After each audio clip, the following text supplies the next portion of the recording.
Hello everyone. सो इस question में एक सॉ टूथ वेव दिया हुआ है and we need to find the average value over a complete cycle और हमें इसका आरएमएस वैल्यू फाइंड आउट करना है। तो सबसे पहले तो हमें फंक्शंस का इक्वेशन पता होना चाहिए, तो इक्वेशन फाइंड आउट करते हैं। तो यहाँ पे ये बेसिकली स्ट्रेट लाइन ही तो है, तो इसका इक्वेशन जो होगा वो किस फॉर्म का होगा। So y is equals to M X plus C.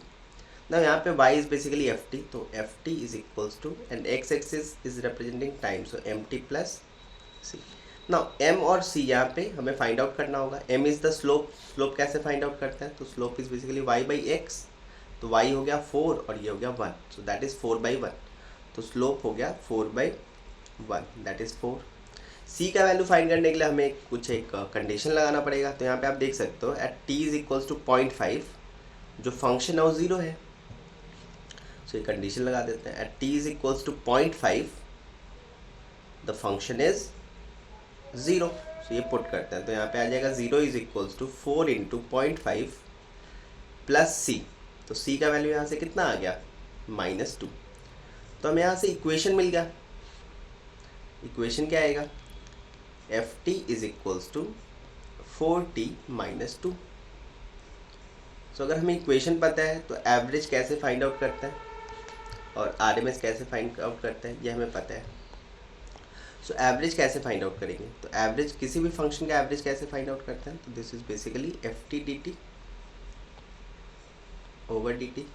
This is how we calculate the average value. So ये हमें कंप्लीट साइकिल के लिए करना है, तो 0 टू टी। ना यहाँ पे कैपिटल टी मतलब जो टाइम पीरियड है वो कितना है, 1। टाइम पीरियड यहाँ पे कितना है, 1। बेसिकली हमें जो लिमिट पुट करना है वो 0 से 1 करना है ना। फंक्शन क्या है, 4t -2। तो इसको डायरेक्ट कर लेते हैं, ये आ जाएगा इंटीग्रेशन के बाद 4t² minus 2t and limit is from 0 to 1 upon ये हो जाएगा 1। So this is 2t² minus 2t and limit is from 0 to 1। तो लिमिट पुट करने पे ये आ जाएगा 0। मतलब एवरेज वैल्यू जो है इस फंक्शन का over complete cycle will be 0।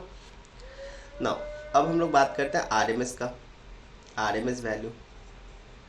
तो आरएमएस का मतलब यहाँ पे क्या है, जिसका भी आरएमएस फाइंड करना है उसका सबसे पहले हमें स्क्वायर करना होगा, this is square.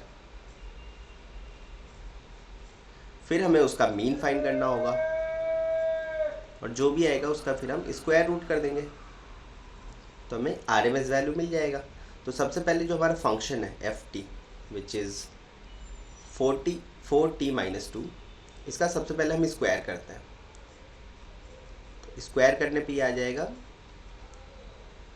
16t² minus 4 to 8 and 2, 16t plus 4। ना इसका एवरेज वैल्यू स्क्वायर आ गया। ना इसका हमें एवरेज मीन फाइंड करना है, तो मीन कैसे फाइंड आउट करेंगे, same method.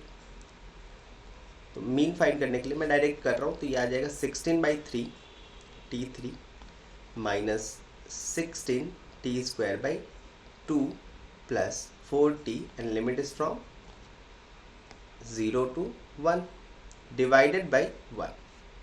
So this will become 16/3 minus 8 plus 4 और 0 पुट करने पे 0 आ जाएगा। So this is the value जो सॉल्व करके हमें मिलेगा।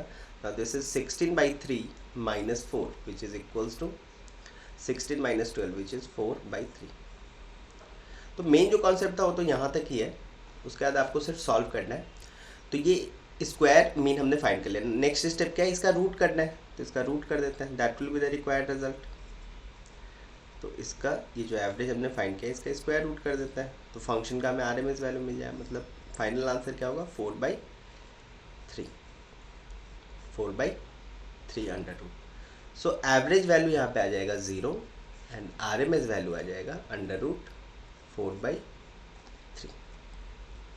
आई होप आपको अच्छे से समझ में आ गया होगा। मिलते हैं अपने अगले वीडियो में।